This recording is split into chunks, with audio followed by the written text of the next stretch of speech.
చూస్తే కాంగ్రెస్ పార్టీ ఆహార భద్రతకు ఎంతో ప్రాధాన్యత ఇచ్చిందన్నారు సీఎం రేవంత్ రెడ్డి. తొలి నాళ్లలోనే నాగార్జున సాగర్ లాంటి ప్రాజెక్టులు నిర్మించి రైతుల్ని ఆదుకున్నారన్నారు. ప్రజలకు ఇచ్చిన మాట ప్రకారం రుణమాఫీ చేసి చూపించామన్నారు.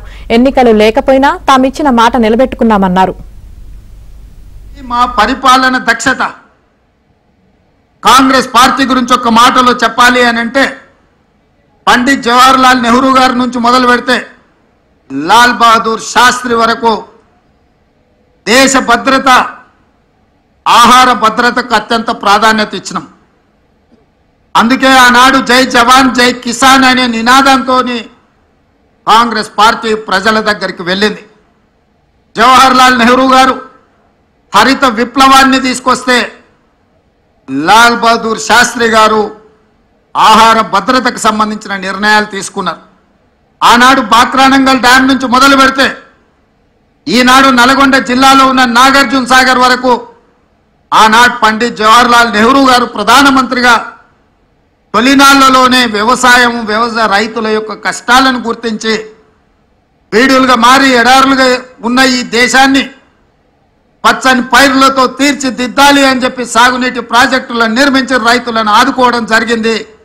వారి వారసులుగా శ్రీమతి ఇందిరాగాంధీ గారు పేదలకు అప్పు పుట్టాలి అని అంటే పెద్ద పెద్ద వ్యక్తుల దగ్గర అప్పులు తెచ్చి బానిసలుగా మారుతుంటే బ్యాంకుల పేరు మీద ప్రైవేటు వ్యక్తుల చేతుల్లో ఆర్థిక వ్యవస్థ మొత్తం బందీ అయి ఉంటే బ్యాంకులను జాతీయీకరణ చేసి పేద రైతాంగానికి తక్కువ వడ్డీలతో రుణాలు ఇచ్చే విధంగా శ్రీమతి ఇందిరాగాంధీ గారు బ్యాంకుల జాతీయీకరణ చేసింది.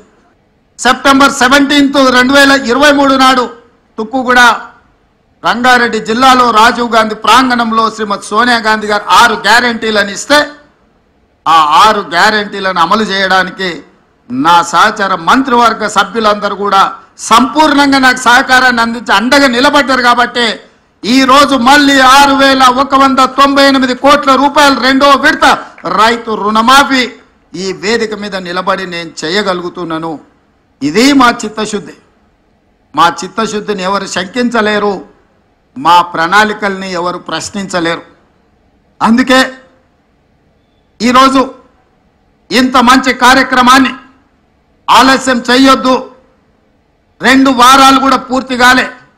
జూలై 18, 2024 నాడు మొదటి విడత ₹1,00,000 వరకు ఉన్న వాళ్ళకి అందరికీ మొదటి విడతలో వాళ్లకు అప్పులు చెల్లించి ఇప్పుడు 0 నుంచి 1,50,000 వరకు ఉన్న రైతులందరికీ ఇవాళ ఈ గంటలో మనం వాళ్ళ రుణాలను మాఫీ చేస్తున్నాం. నెల తిరగక ముందే 0 నుంచి 1,50,000 వరకు ఉన్న దాదాపుగా 18 లక్షల మంది రైతుల రుణాలను మాఫీ చేసి మా చిత్తశుద్ధిని నిరూపించుకున్నాం.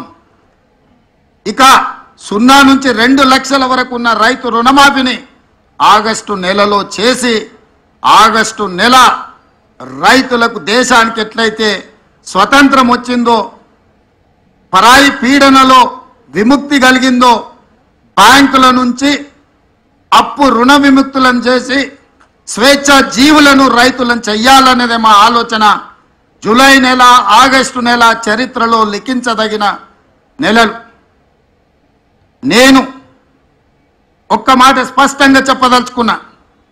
77 సంవత్సరాల స్వతంత్ర భారతదేశంలో ఏ రాష్ట్రం కూడా 31,000 కోట్ల రూపాయల రుణమాఫీ చెయ్యలేదు. ఈరోజు తెలంగాణ రాష్ట్రం మా ప్రభుత్వం చేసింది. ఇది దేశ చరిత్రలోనే రికార్డ్. ఈ రికార్డ్ రైతుల కోసమే చేసినాము, రైతులను ఆదుకోవాలన్న ఆలోచనతో చేసినాము. ఇవాళ మేము రుణమాఫీ చేసినామంటే ఎన్నికలు లేవు, మేము ఓట్లు అడగడం లేదు.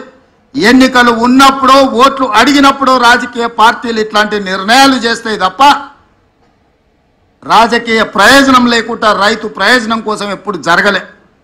కానీ మేము రైతు ప్రయోజనానికి ప్రాధాన్యత ఇవ్వాలన్న ఆలోచనతో ఏ ఓట్లు లేనప్పుడు, ఏ సీట్లకు ఎన్నికలు జరగనప్పుడు ఈరోజు ఈ కార్యక్రమాన్ని తీసుకోవడం ద్వారా రైతులకు అండగా నిలబడతామన్న విశ్వాసాన్ని మేము కల్పించదలుచుకున్నాం.